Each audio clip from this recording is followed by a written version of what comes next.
What happened? Lois, over to you. Indeed, Dan Mwangi, the ceremony here has just come to a conclusion. Remember, guardians, parents and loved ones of these over 2,800 recruits did show up on this day to celebrate them during their passing out parade. And like you noted, rightfully so, President Uhuru Kenyatta was the guest of honor. And on this particular day, he doubles as their commander-in-chief of the armed forces. The over 2,800 recruits have been in training for the past 7 months, and the passing out parade on this day is a clear indication that they have served to satisfaction, that they can now transition from civilians into joining the military. The recruits on this particular day will be joining the 3 sections of the defense forces here in the country, that is the Kenya Army, the Kenya Navy and the Kenya Air Force. And we did see a display during this particular passing out parade of the recruits here, a clear indication that they are set and ready for the task ahead, that of defending themselves, their communities and indeed the country. In his speech, President Uhuru Kenyatta did congratulate all the recruits on this day, noting it is no easy task to transition from a civilian into a military man or woman, and he applauded the parents and guardians too for the support they have accorded the fresh recruits on this particular day. Further, in his speech, President Uhuru Kenyatta did note the high number of female recruits passing out on this particular day, and in this matter he celebrated the girl child and the milestones made in seeing that even the female recruits increase in number over the years when it comes to the defense forces here in the country. From this particular parade, now the recruits will be having a further debrief from their bosses, after which they will be deployed to their particular working stations and commence on their work of defending the country. And of course, we wish them all the very best, as did a majority of the persons who spoke during this particular passing out exercise. Of course, I'll be coming back to you with more during our subsequent bulletins at 7 p.m. in Swahili, and of course at 9 p.m. Later on in the day. Back to you, Dan Mwangi. Thank you very much, Lois Ongoi, coming to us from the county of Uasin Gishu with that update on the military pass out. Now to other stories, and the Teacher Service Commissioners, the TSC, plans to take action against teachers implicated in alleged cheating during the ongoing national examinations. Now 4 people have been arrested in Kakamega with prepared notes, although they were confirmed to be fake. Some masterminds behind the exam leakage syndicate have been arrested, and 15 of them in Kisii, whose plot was thwarted as the suspects presented before court. And the suspects have been presented before court. The Teachers Commission has ordered action to be taken against the management of the affected school, and Education CS Amina Mohammed has inspected the start of the 4th day of the Kenya Certificate of Secondary Education examination that involved 664,550 students countrywide. The CS has hailed efforts by the examiners, saying that all stakeholders have made great strides in trying to manage the exams, and asserting that none of the papers have leaked, and further promising that none will leak in the course of the exams.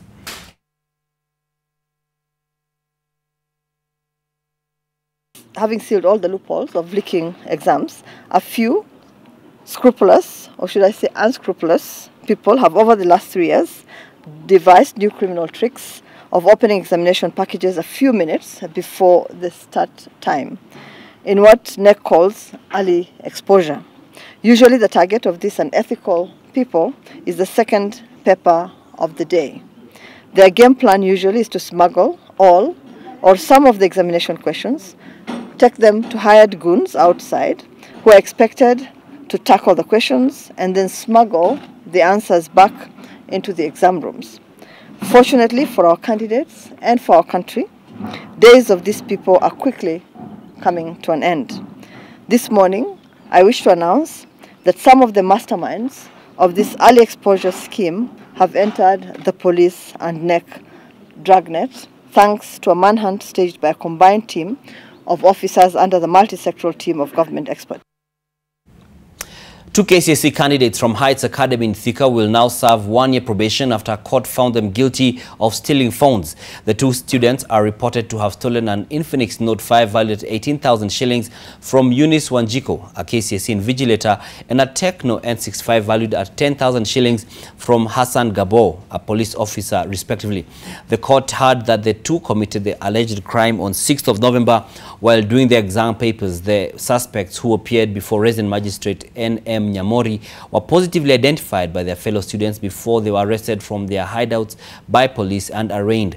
They pleaded guilty to the charges and begged for forgiveness. The court sentenced them to 1-year probation without a fine.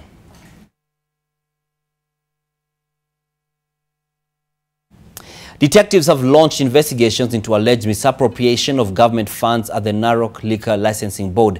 The more than 4 million shillings which was supposed to be remitted to the National Authority for Campaign Against Alcohol and Drug Abuse (NACADA) cannot be accounted for. Narok County Commissioner George Natembea confirmed that a suspect is in custody. The suspect, who is a clerk, is accused of approving licenses before vetting the owners, staff and premises. The suspect is said to have demanded between 30,000 shillings to 120,000 shillings from several individuals, depending on the kind of liquor trading establishments they hoped to run.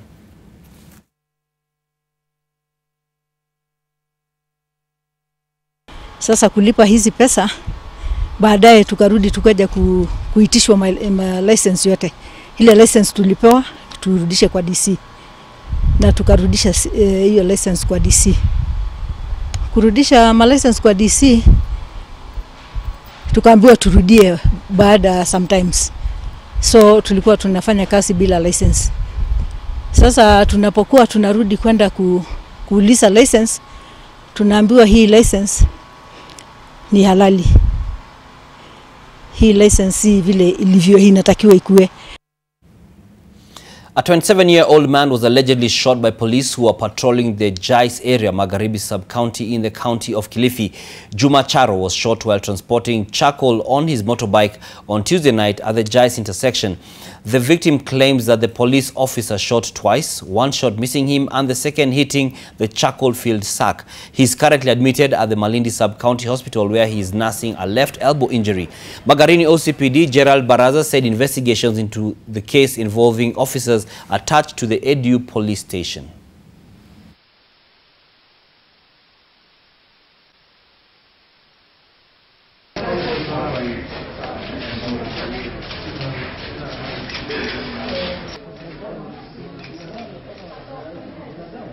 Walikuwa ni wawili.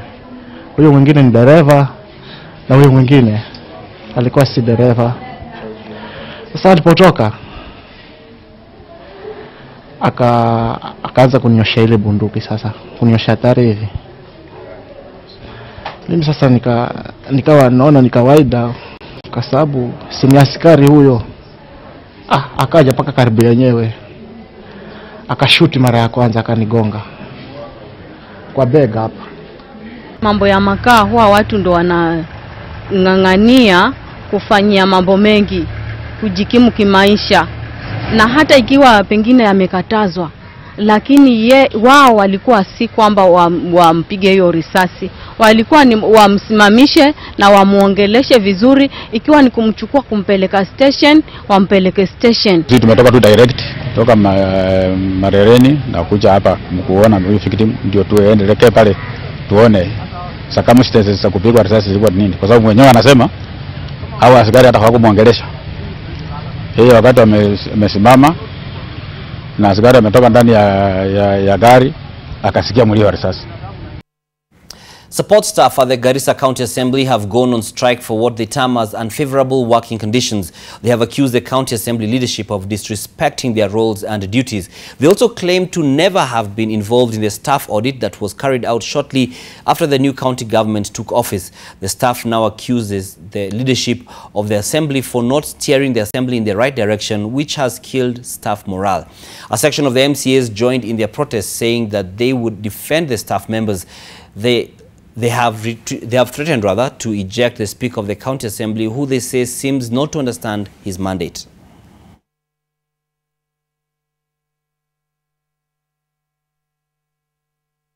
Since the inception of this second county assembly, since the inception of this county assembly, we've been living in a state of fear as members of staff. In the first place, immediately the new government was ushered in, we had something called a human resource audit, which never interacted with the members of staff. They only interacted with the files, and something was cooked up. Some of us were rendered incompetent.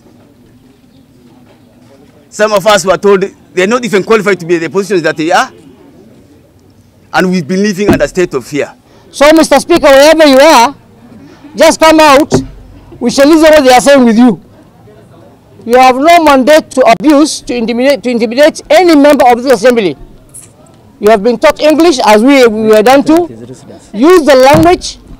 I even witnessed sometimes back where we're in the chambers, the speaker, operates like a debater. He's not a speaker. And the role of a speaker is to guide you in the standing orders, period. But we have a speaker here. And the county assembly dramas continue. Over 100 households in Serei and Kituro locations in Baringo Central have been in the dark after Kenya Power allegedly disconnected power. The residents say they have used electricity for about 5 years and were shocked to see more than 120 electricity poles cut down, thereby disconnecting power supply. Residents say those living here had a main transformer, near a main transformer, were reconnected only after identifying themselves and providing the right documents. They are demanding an explanation from the power firm against which they will hold protests.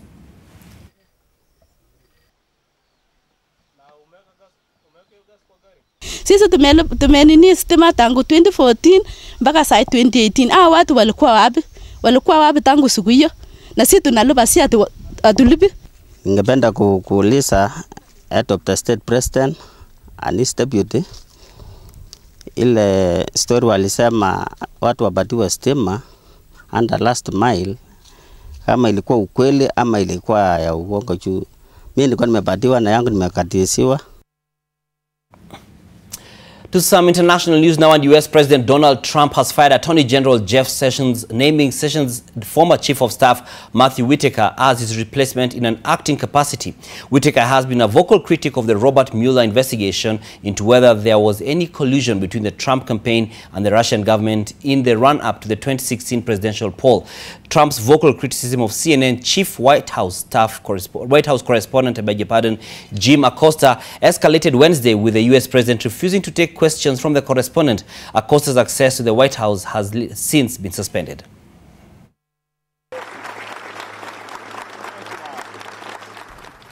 Jeff Sessions' tumultuous tenure as U.S. Attorney General came to an end Wednesday, with U.S. President Donald Trump firing him. Sessions, who has been replaced by his former Chief of Staff Matthew Whitaker, was applauded on his exit from the Department of Justice.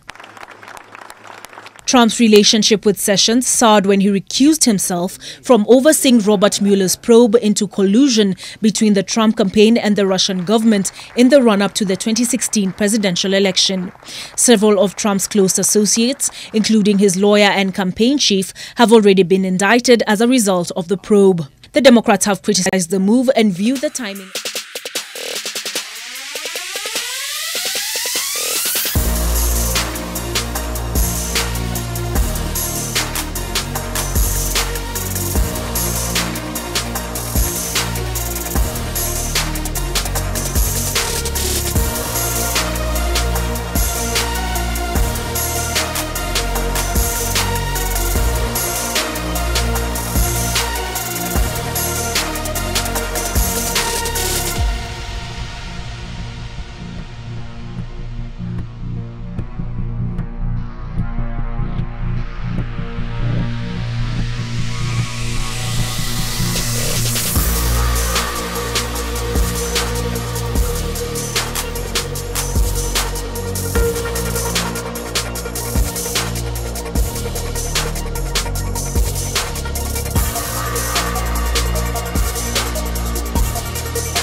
back in regards to AFCON, and what we mean is about to be explained to you by Sean Kadavilis on the sports after this.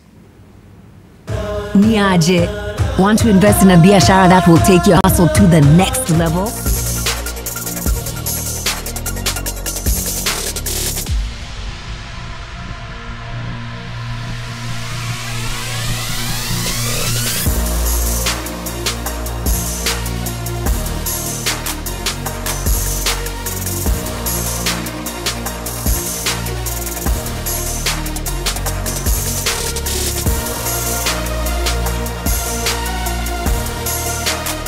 Let's start off with football. The Football Kenya Federation has said that they will file a case at the Court of Arbitration for Sport seeking to overturn the Confederation of African Football's decision to bar Harambee Starlets from competing at the Africa Women's Cup of Nations.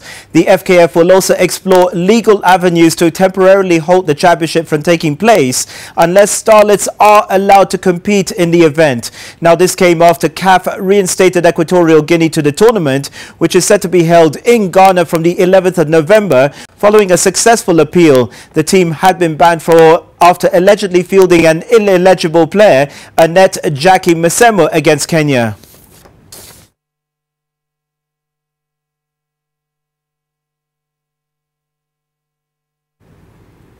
In cricket, Kenya will open their ICC World League Division 3 campaign on Friday against hosts Oman, and that's taking place at the Emirat Cricket Stadium in Muscat without key player and captain Collins Obuya.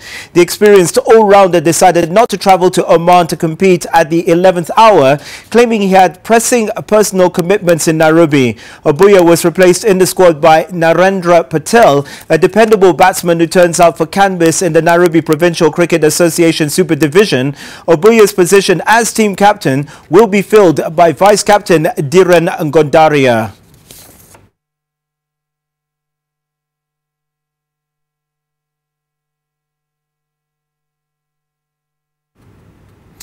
The four-time New York City Marathon champion Mary Keitany landed in the country on Thursday morning following her latest victory in the United States. Now, despite flying the Kenyan flag high in the Big Apple, there were no government or Athletics Kenya delegations to receive the athlete at the airport as she landed quietly with her family in tow. Keitany ran the second fastest time in the women's race to clinch the win in a time of 2 hours, 22 minutes and 48 seconds. Attention now shifts to recovery as she weighs her options on whether to take part in the Doha Championships next year or defend her title in New York.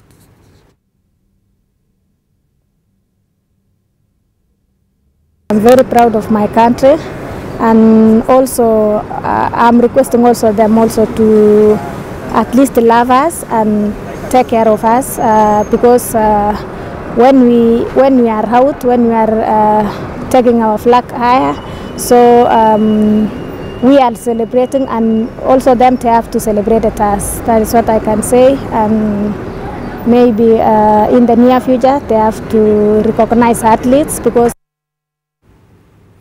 Back to football, and Manchester United stunned Juventus with 2 goals in the final 5 minutes to beat the Italian champions 2-1 in Turin and give themselves a good chance of qualifying for the Champions League knockout stages. Meanwhile, Manchester City recorded their biggest win in the Champions League as they thrashed Shakhtar Donetsk 6-0.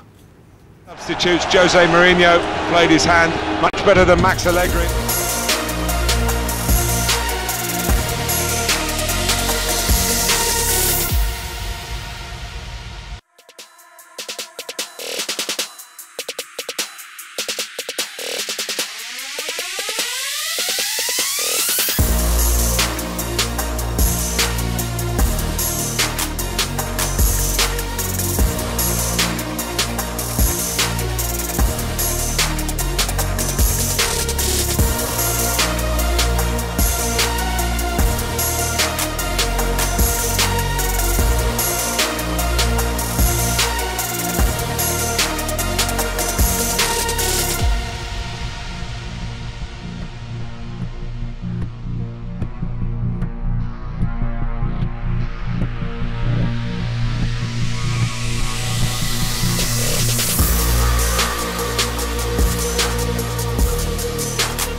Bate Borisov, but Marcos Alonso, David Luiz, Antonio Rudiger and Alvaro Morata have been left at home. Sarri wants Hazard to get some additional match action after his return last Sunday and insisted the flight was not a problem for the Belgian. Chelsea will be seeking a fourth win from 4 Europa League.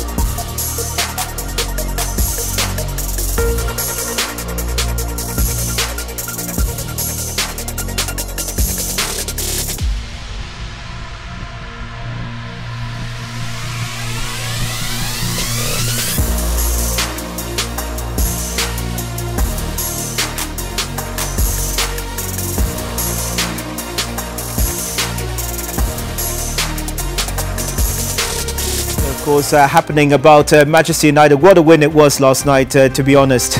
Back to you, Dan. Well, I know someone who doesn't care much about the Manchester United win. Watson Karuma is really happy to hear about Arsenal. I hope they don't let him down. That's it for NTVAtOne. My name is Dan Mwangi. Thank you for joining us. We'll have NTV Alasiri at 4 p.m. Have yourself a great afternoon.